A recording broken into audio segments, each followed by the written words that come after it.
आज हम लोग शुरू करेंगे जो कि अध्याय 3 चलेगा, जो कि आपका भौतिक विज्ञान का जो चल रहा है। और इसमें अध्याय 3 में हम लोग का चलेगा जो है कि गति, जिसे हम लोग मोशन कहते हैं। ठीक है।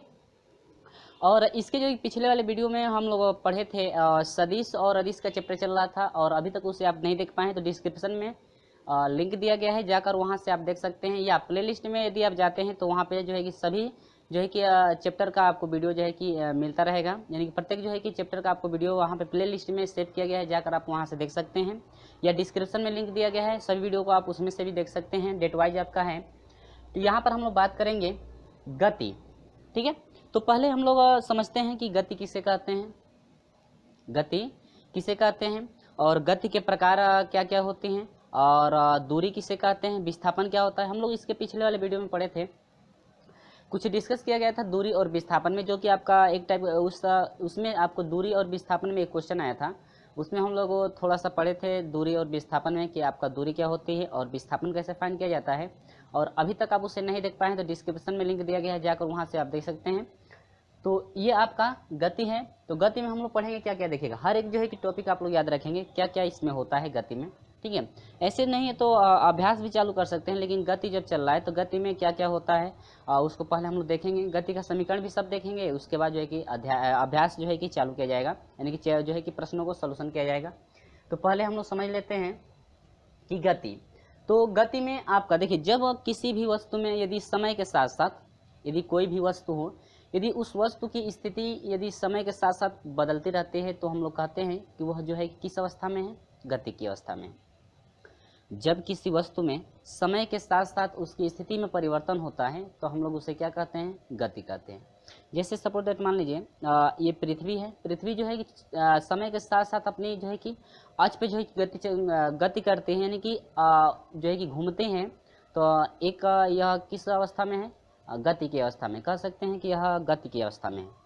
और जैसे घड़ी है, घड़ी भी जो है कि समय के साथ साथ अपनी स्थितियाँ हमेशा बदलती रहती हैं, तो वो भी कहेंगे कि किस अवस्था में है, गति की अवस्था में। ठीक है। अब देखिएगा यदि हम यहाँ पर हैं, यदि हमारी स्थिति जो है यदि बदलती नहीं है तो उस समय हम लोग कह सकते हैं कि हम गति की अवस्था में नहीं हैं। ठीक है। क्योंकि हमारी स्थिति यदि नहीं बदलती है तो हम लोग कह सकते हैं कि हम गति की अवस्था में नहीं हैं। ठीक है। अब यहाँ पर जैसे कोई साइकिल भी है, यदि हम लोग साइकिल चलाते हैं तो साइकिल की स्थिति यदि बदलती रहती है लगातार तो हम लोग कहते हैं कि गति की अवस्था में है। और यदि उसकी स्थिति समय के साथ साथ बदलती नहीं है तो हम लोग कह सकते हैं कि वह गति की अवस्था में नहीं है। ठीक है। तो ऐसे समझें आप लोग गति। तो एग्जाम्पल इसमें जो है कि परिभाषा में हम लिखे भी हैं, यहाँ पर आप जो है कि नोट भी कर सकते हैं। गति में लिखा गया है कि जब किसी वस्तु में समय के साथ साथ उसकी स्थिति में परिवर्तन होता है। ठीक है। स्थिति माने यानी कि उसका जो है कि स्थिति एक स्थान से दूसरे स्थान तक यदि परिवर्तन होता है तो हम लोग कह सकते हैं कि वह किस अवस्था में है, गति की अवस्था में। यानी कि उसकी स्थिति जो है समय के साथ साथ बदलनी चाहिए। ये नहीं है कि समय के साथ साथ उसकी स्थिति यदि बदलती नहीं है तो भी आप कहेंगे गति की अवस्था में, ऐसा नहीं है। समय के साथ साथ जो है कि उसकी स्थिति जो है कि बदलनी चाहिए। जैसे बर्फ़ है ना, यदि बर्फ जो है कि समय के साथ साथ यदि पिघलता है तो वो भी इसको भी हम लोग कह सकते हैं किस अवस्था में, गति की अवस्था। जैसे उसकी स्थिति जो है कि हमेशा क्या होती जाएगी, लगातार बदलती जाएगी। ठीक है। तो उसको भी हम लोग कह सकते हैं कि गति की अवस्था में है। गति जो है क्लियर हुआ। ठीक है। तो चलिए अब गति के प्रकार यहाँ पर आपको दिख रहा होगा। तो गति जो होती है 3 प्रकार की, यानी मुख्यतः हम लोग 3 प्रकार से पढ़ते हैं। यदि गति के बारे में यदि पढ़ें, जैसे इंटर में हम लोग चलते हैं तो उसमें गति जो है कि कई प्रकार की होती है, आप लोग पढ़े भी होंगे। तो इसमें हम लोग मुख्यतः 3 रूप से गति देखेंगे। तो यहाँ पर लिखा गया है गति के प्रकार जो है कितने प्रकार की होती है, 3 प्रकार की। गति कितने प्रकार की होती है, 3 प्रकार की होती है। पहले देखिए ऋजुरेखीय या सरल रेखीय गति। ऋजुरेखी का मतलब यह होता है सीधी रेखा में गति। ठीक है। ऋजुरेखी का मतलब क्या होता है, सीधी रेखा में गति। तो ऋजुरेखी की बात करें तो ऋजुरेखीय गति उसी को कहते हैं, यानी कि जब कि कोई वस्तु एक सीधी मार्ग पर, जब कोई वस्तु ऋजुरेखीय मार्ग पर या सीधी मार्ग पर यदि गति करती है तो हम लोग उसको क्या कहते हैं, ऋजुरेखीय गति या सरल रेखीय गति कहते हैं। यहाँ पर आप परिभाषा द्वारा भी देख सकते हैं, जब कोई वस्तु किसी ऋजुरेखीय मार्ग, यानी ऋजुरेखीय मार्ग का मतलब होता है सीधा, यानी कि एकदम बिल्कुल वो सीधा गति में होनी चाहिए। ऋजुरेखीय मार्ग पर गति करती है तो उसकी गति को रुजुरेखीय गति कहते हैं। रुजुरेखीय गति या सरल रेखीय गति भी कह सकते हैं। ठीक है, जैसे चींटियाँ चलती हैं ना, तो चींटियाँ जो है कि एक कतार में चलती है, यानी सीधी रेखा में। देखे होंगे चींटियों का जब भी झुंड जो है कि चलता है तो एक सीधी रेखा में वह गति करती है। ठीक है, तो वह आपकी क्या है, सरल रेखीय उन लोगों की गति होती है। जैसे हम लोग किसी भी पिंड को यदि ऊपर से नीचे की तरफ यदि किसी ऊंचाई पर से यदि छोड़ देते हैं, तो वह जब पिंड ये नीचे की तरफ गिरता है तो वह भी जो है कि सीधी रेखा में गति करता है। किस रेखा में, सीधी रेखा में गति करता है। तो हम लोग उसको कह सकते हैं कि इसकी जो गति है रुजुरेखीय गति है या सरल रेखीय गति है। ठीक है, तो ये रहा रुजुरेखीय गति या सरल रेखीय गति। जैसे ट्रेन चलती है ना, तो ट्रेन जो है कि सीधी रेखा में, यानी कि रुजुरेखीय गति उसका भी होता है। ठीक है, तो उम्मीद होगी कि आपको ये रुजुरेखीय गति या सरल रेखीय गति समझ में आ गया है। चलिए, वीडियो अच्छा लगता है तो लाइक जरूर कर दीजिएगा, और हाँ, अपने दोस्तों में शेयर जरूर कर दीजिएगा। और यदि अभी तक हमारे साथ नहीं जुड़े हैं, चैनल को सब्सक्राइब करके जुड़ जाइएगा, और साथ में जो है कि बेल आइकन को प्रेस कर दीजिएगा, ताकि समय से हमेशा आपको नोटिफिकेशन मिलती रहे। चलिए बढ़ते हैं, और इसमें आप उदाहरण में हम जो है कि बता भी दिए हैं, आप उदाहरण जो है कि उदाहरण में लिख भी सकते हैं। दूसरा है वृत्तीय गति। तो वृत्तीय गति की बात करें तो जब कोई वस्तु, कोई भी यदि वस्तु है, यदि एक वृत्तीय कक्ष पे गति करती है, जब कोई वस्तु वृत्तीय मार्ग पर गति करती है, तो हम लोग उसे क्या कहते हैं, वृत्तीय गति कहते हैं। ठीक है, जिससे इलेक्ट्रॉनों की जो गति होती है, कक्ष में जो है इलेक्ट्रॉनों की गति होती है, वो उनकी क्या होती है, वृत्तीय गति होती है। इलेक्ट्रॉनों की गति कैसी होती है, वृत्तीय गति होती है। आप लोग जो है केमिस्ट्री में पढ़े होंगे। ठीक है, इलेक्ट्रॉनों की गति। ठीक है, तो वो इलेक्ट्रॉन जो भी हैं कक्ष में अपना वृत्तीय मार्ग पे क्या करते हैं, गति करते हैं। ठीक है, या ऐसे समझ सकते हैं, जो घड़ी की सुई है, घड़ी की सुई जो है लगातार जो है कि वृत्तीय मार्ग पे गति करती है। समझे, यानी वृत्ताकार पथ पे वो क्या करते हैं, बार बार गति करते हैं। जैसे पृथ्वी है, तो पृथ्वी जो है कि अपने अक्ष पे घूमती है, लेकिन वृत्तीय जो है कि कक्ष में जो है गति करती है, यानी वृत्तीय मार्ग पर गति करती है लगातार बार बार। जैसे साइकिल का यदि पहिया भी है, साइकिल का जो भी पहिया है वो चलता है तो वृत्तीय मार्ग पर क्या करता है, गति करता है। तो इतना आपको एग्जाम्पल दे दिए हैं, समझ भी गए होंगे कि वृत्तीय जो है गति क्या होती है। जब कोई वस्तु या पिंड भी ले सकते हैं, किसी वृत्तीय कक्ष पे यदि गति करता है तो उसे हम लोग क्या कहते हैं, वृत्तीय गति कहते हैं। तो चलिए आते हैं इसमें वृत्तीय गति में। जब कोई वस्तु वृत्तीय मार्ग पर गति करती है तो इस प्रकार की गति को क्या कहते हैं, वृत्तीय गति। ठीक है, जैसे घड़ी की सुई, पृथ्वी की गति, ये सब क्या है, वृत्तीय गति। जैसे इलेक्ट्रॉनों की क्या गति, परमाणु में इलेक्ट्रॉनों की गति। ठीक है, यानी कि जो ये आपका होता है परमाणु, ठीक है, इसमें जो इलेक्ट्रॉन होते हैं, सभी इलेक्ट्रॉनों की गति कैसी होती है, वृत्तीय गति होती है। ठीक है, यानी वृत्तीय मार्ग पर ये क्या करते हैं, गति करते हैं। तो समझ में आया, उम्मीद होगी कि आपको ये बिल्कुल समझ में आएगा। ये एग्जाम्पल हम लिए हैं, यानी कि वृत्तीय कक्ष में ये गति करते हैं। चलिए आगे बढ़ते हैं, दोलन गति। तो दोलन गति में जब कोई वस्तु एक ही मार्ग पर बार बार इधर से उधर यदि गति करती है, जैसे जब कोई वस्तु एक ही मार्ग पर बार बार इधर से उधर गति करती है, जैसे ये आपकी कोई जो है कि आपका ये कोई पिंड है। ठीक है, इस पिंड को एक बार इधर यदि धक्का देते हैं, ठीक है, तो धक्का देने के बाद ये छोड़ देते हैं, तो बार बार जो है कि इसी मार्ग पर क्या करता है, गति करता है। देखिए, ये इसका जो मार्ग है एक ही मार्ग होगा। ठीक है, आगे से पीछे, यानी कि जब कोई पिंड एक ही मार्ग पर बार बार इधर से उधर गति करता है तो उसे हम लोग क्या कहते हैं, दोलन गति कहते हैं। जैसे झूला देखे हैं, यदि हम लोग झूला पे झूलते हैं तो यदि हम लोग एक बार उसको जो है कि आगे की तरफ धक्का दे दे तो बार बार उसी मार्ग पे क्या करता है, गति करता है, तो उसे हम लोग क्या कह सकते हैं, दोलन गति कहते हैं। उम्मीद होगी समझ में आया। चलिए एग्जाम्पल द्वारा, परिभाषा द्वारा समझते हैं। एग्जाम्पल भी आप लोग समझ गए होंगे। जब कोई वस्तु एक ही पथ पर एक से अधिक बार गति करती है, देखिए बार बार गति कर रही है ना, एक से अधिक बार गति करेगी यानी बार बार गति करेगी। जब कोई वस्तु एक ही पथ पर एक से अधिक बार गति करती है तो इस प्रकार की गति को दोलन गति कहते हैं। ठीक है, जैसे घड़ी का जो पेंडुलम होता है बार बार जो है कि एक ही जो है कि रास्ते में बार बार इधर से उधर क्या करता है, गति करता है। यानी कि ये आप झूला भी समझ सकते हैं या घड़ी का पेंडुलम भी आप ले सकते हैं। ठीक है, तो ये रहा दोलन गति। ठीक है, तो चलिए उम्मीद होगी कि ये समझ में आया। चलिए आगे भी देखते हैं कि आगे हम लोग को क्या क्या पढ़ने के लिए मिलेगा। ये आपका रहा गति में। अब हम लोग देखते हैं दूरी तथा विस्थापन की बात करें। इसमें आपके जो है कि गति कई जो कि गति और भी है, एक समान गति है, असमान गति है। ठीक है, उसको मैं छोड़ रहा हूँ क्योंकि उसमें ये अपनी आपके जो एक बुक में नहीं है। तो हम लोग अब चलेंगे दूरी तथा क्या विस्थापन, जो आपका बुक में है वही मैं पढ़ा रहा हूँ। ठीक है, तो हम लोग देखेंगे दूरी तथा विस्थापन, एक समान गति, असमान गति, लेकिन अभी वो सब डिस्कस नहीं किया जाएगा, अभी जो है उसी को हम लोग देखेंगे। तो चलिए फ्रेंड्स, अब हम लोग शुरू करेंगे दूरी तथा विस्थापन, यानी कि डिस्टेंस एंड डिस्प्लेसमेंट। ठीक है, मुझे इंग्लिश तो उतना नहीं आती है। ठीक है, हम लोग दूरी समझेंगे, दूरी तथा विस्थापन है, पहले हम लोग दूरी समझेंगे। इसके जो एक पिछले वाले वीडियो में जो आपका चल रहा था चैप्टर, जो एक सदिश और अदिश चला था, तो उसमें हम लोग कुछ दूरी और विस्थापन की चर्चा किए थे, और इसमें हम लोग पूरा जो है कि परिभाषा द्वारा भी देखेंगे। देखिए, दूरी किसी गतिमान वस्तु द्वारा एक स्थान से दूसरे स्थान तक जाने में उसके मार्ग की लंबाई को वस्तु द्वारा तय की गई दूरी कहते हैं। यानी कि यदि कोई भी वस्तु है, यदि एक स्थान से दूसरे स्थान तक जाती है, तो संपूर्ण जो है कि उसके रास्ते की जो लंबाई होती है उसी को क्या कहते हैं हम लोग, दूरी कहते हैं। ठीक है, यदि किसी वस्तु द्वारा एक स्थान से दूसरे स्थान तक, ठीक है, जाने में तय की गई संपूर्ण रास्ते की लंबाई को क्या कहते हैं, दूरी कहते हैं। आप लोग ऐसे भी याद रख सकते हैं। ठीक है, जब किसी वस्तु द्वारा एक स्थान से दूसरे स्थान तक जाने में संपूर्ण रास्ते की लंबाई को, यानी कि जितना वह दूरी तय करेगा, संपूर्ण रास्ते की जो भी लंबाई होगी उसी को हम लोग क्या कहते हैं, दूरी कहते हैं।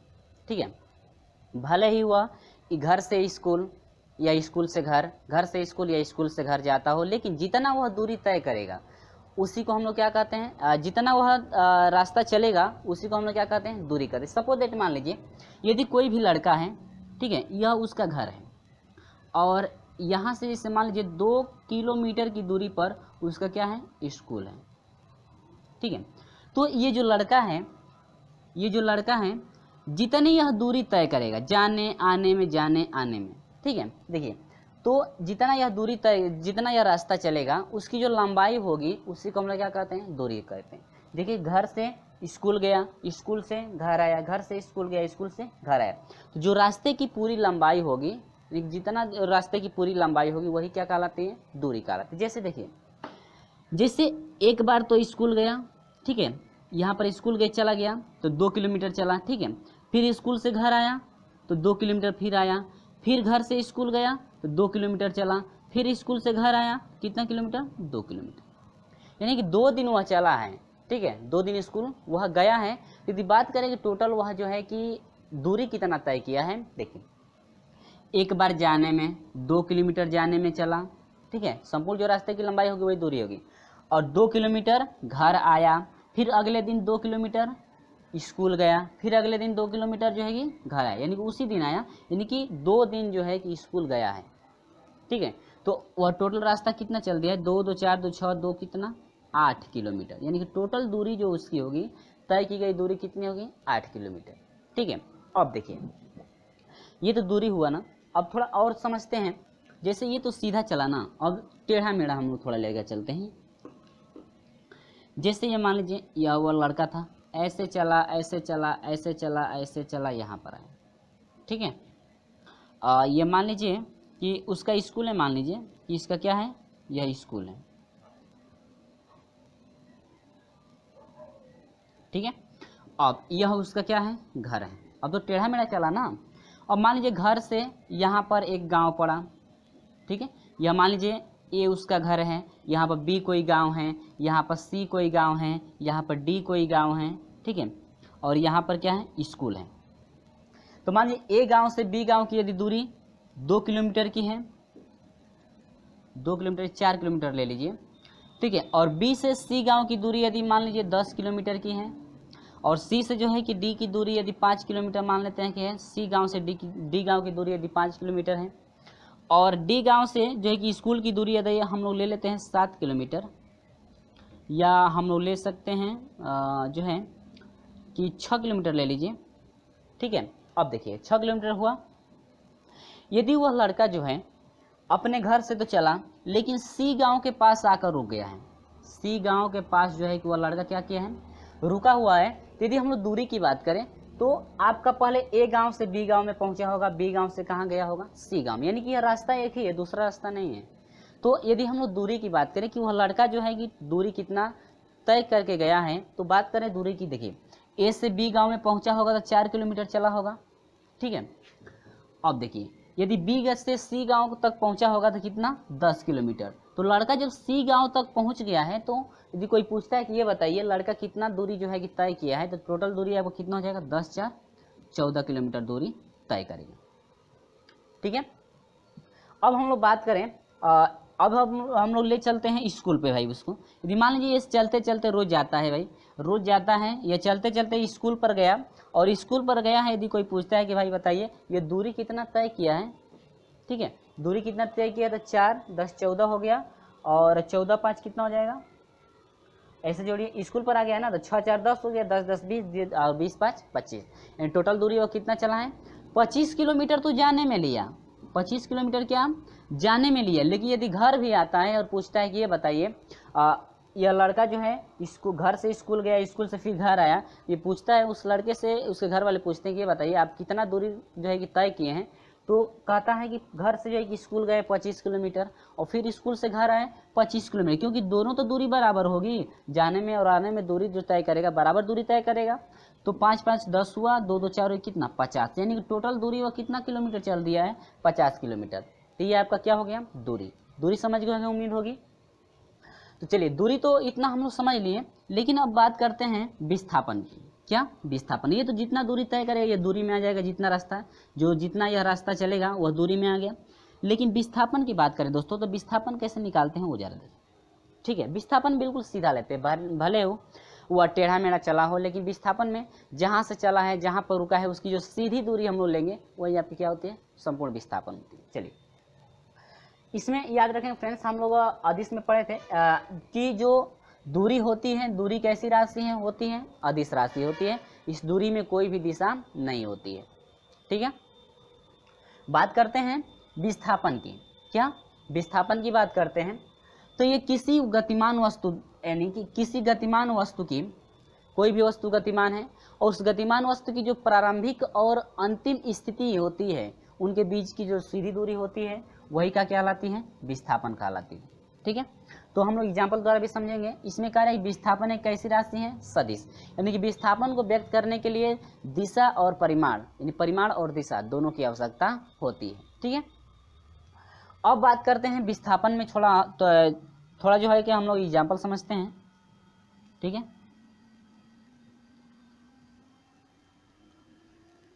ये हम लोग बना दिए ग्राफ, यह ए है, यह बी है, ये क्या है, सी। ए से बी की दूरी जैसे मान लीजिए 5 किलोमीटर की है, और बी से सी की दूरी यदि 4 किलोमीटर की है, और ए से यदि सी की दूरी यदि हम लोग 3 किलोमीटर लेते हैं, सपोर्ट दैट लिया गया है, ठीक है। तो यदि वह लड़का जो है ए से चला है, बी पर रुका है, समझिएगा ध्यान से, यदि यह लड़का जो है ए से चला है और ए से चलकर कहाँ पर रुका है, बी पर जाकर रुका है, ठीक है। और बी पर जाकर रुका है, यदि बात करें दूरी की, तो ए से चला है, ठीक है, और बी पर जाकर रुक गया है। देखिए तो यह प्रारंभिक स्थिति ए है, उसकी अंतिम स्थिति क्या है, बी। तो बात करें दूरी की, तो दूरी कितना चलेगा भाई, 5 किलोमीटर दूरी चला।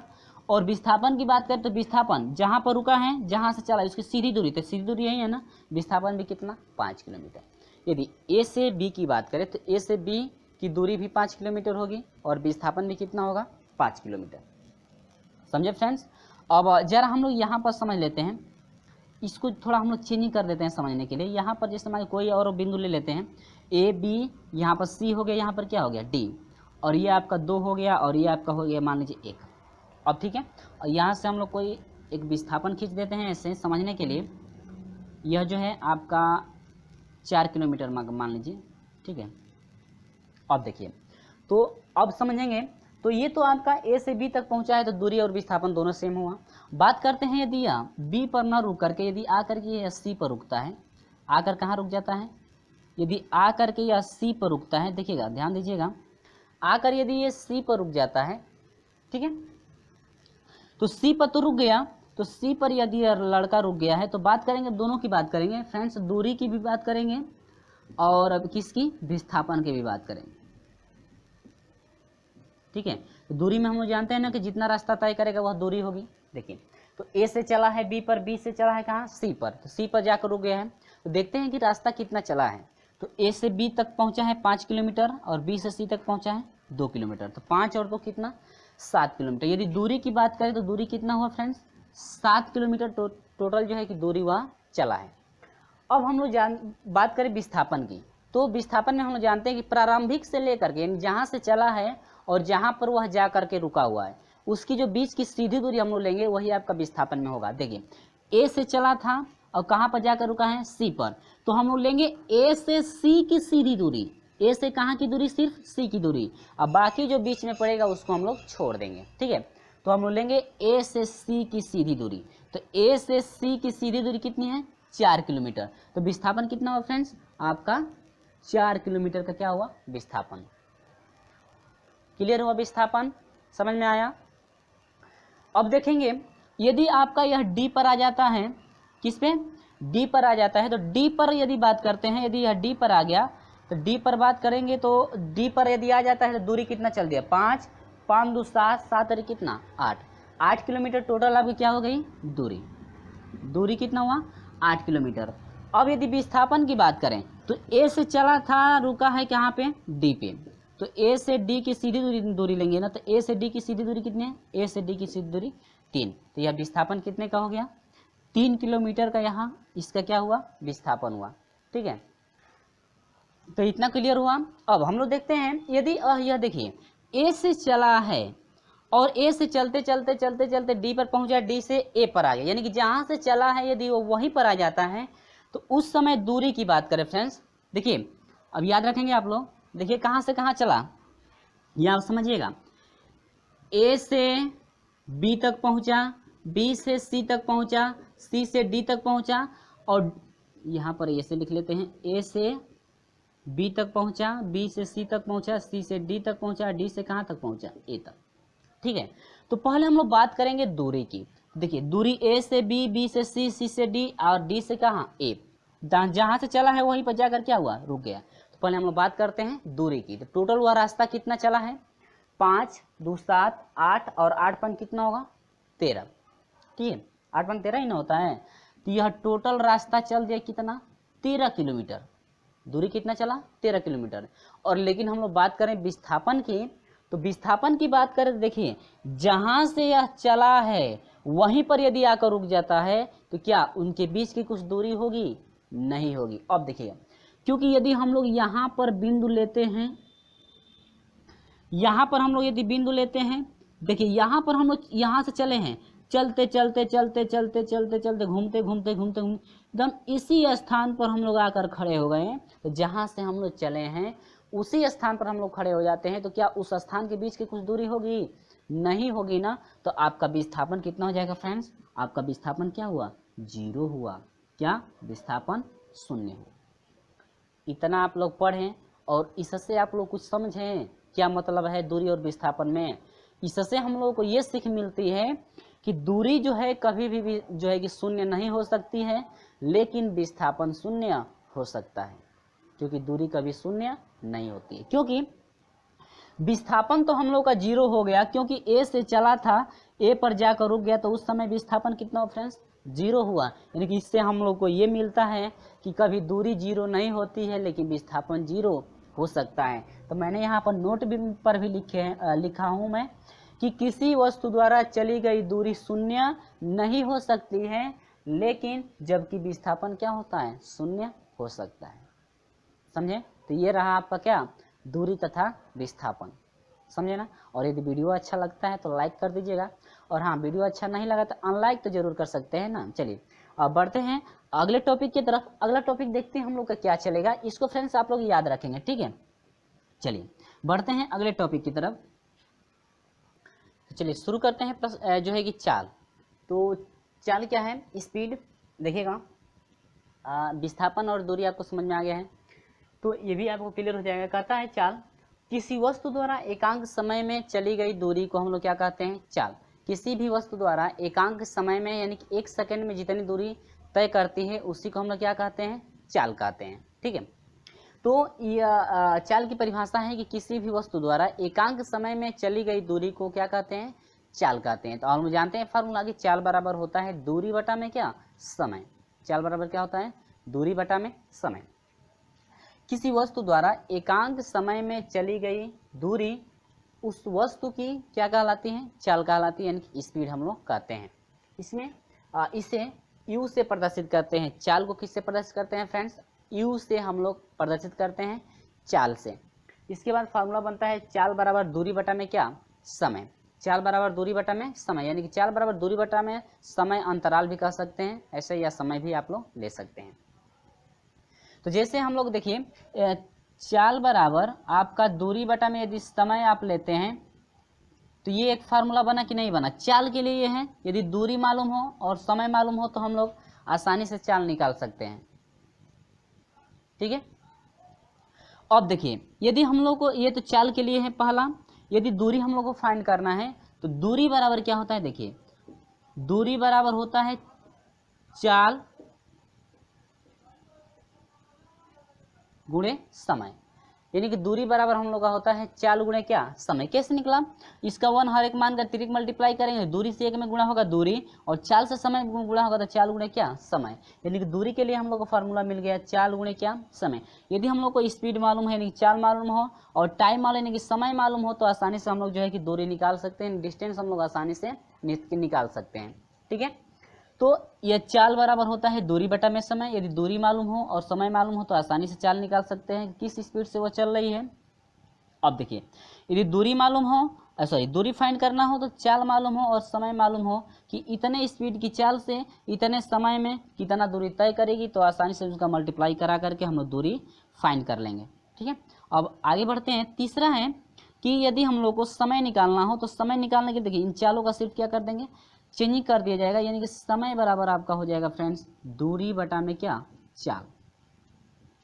समय बराबर क्या होगा, दूरी बटा में चाल, यानी कि दूरी मालूम हो और चाल मालूम हो तो आसानी से हम लोग समय फाइंड कर सकते हैं। यानी कि एक जो फार्मूला है, एक फार्मूले से 3 फार्मूला बना, ठीक है। चलिए इसको आप लोग याद रखेंगे कि चाल के लिए कौन सा फार्मूला लगेगा, दूरी के लिए कौन सा फार्मूला लगेगा, और समय जब पूछेगा तब हम लोग को क्या क्या मालूम होना चाहिए, और समय निकालने के लिए क्या क्या हम लोग जो है कि फार्मूला समय के लिए क्या रहता है, ठीक है। तो चाल समझ गए। इसके बाद कहता है कि चाल को जो है कि यू से हम लोग प्रदर्शित करते हैं। इसमें कहता है कि चाल एक अदिश राशि है। सदिश और अदिश में हम लोग पढ़े भी हैं और याद भी है। चाल एक कैसी राशि है, अदिश राशि है। इसका एसआई मात्रक प्रणाली में, सॉरी मात्रक जो होता है एसआई प्रणाली में जो होता है मीटर प्रति सेकेंड। एसआई प्रणाली मात्रक क्या होता है, मीटर प्रति सेकेंड। चाल का मात्रक क्या होता है, मीटर प्रति सेकेंड। दूरी का मात्रक क्या होता है, मीटर होता है। समय का मात्रक क्या होता है, सेकेंड होता है, ठीक है। अब बात करें जो है कि वेग की, ठीक है। तो वेग में आपका वेग क्या है, देखिए किसी वस्तु द्वारा एकांक समय में तय की गई विस्थापन, अभी हम लोग विस्थापन पढ़े थे ना, अब विस्थापन और दूरी भी पढ़े हैं ना। तो वेग की बात करें तो किसी भी वस्तु द्वारा एकांक समय में जितना उसका विस्थापन होता है उसके अनुपात को ही हम लोग क्या कहते हैं, वेग कहते हैं। या ऐसे किसी वस्तु द्वारा एकांक समय में तय की गई यानी तय किया गया विस्थापन उस वस्तु का वेग कहलाता है। क्लियर है फ्रेंड्स। तो वेग बराबर होता है क्या, विस्थापन, यानी कि विस्थापन को डेल्टा एस से इंडिकेट किया जाता है, और समय अंतराल जो होता है डेल्टा टी आपका होता है। या यहाँ पर सिर्फ समय आप ले सकते हैं तो टी, ठीक है। समय सिर्फ टी भी ले सकते हैं। समय अंतराल का मतलब ये होगा कि समय का अंतर कितने का है, वो समय अंतराल हुआ, ठीक है। लेकिन चाल और दूरी में हम लोग का होता है समय अंतराल जल्दी आता नहीं है, लेकिन बहुत ही जो है कि कम कंडीशन ऐसी होती है जो आपका अंतराल देता है, जो है कि समय सिर्फ देता है, तो हम लोग आसानी से चाल निकाल सकते हैं। लेकिन इसमें जो है कि अधिकांश तौर से आपका अंतराल आता है। तो यानी कि वेग भी बराबर होगा विस्थापन यानी डेल्टा एस बटा में क्या, डेल्टा टी, ठीक है।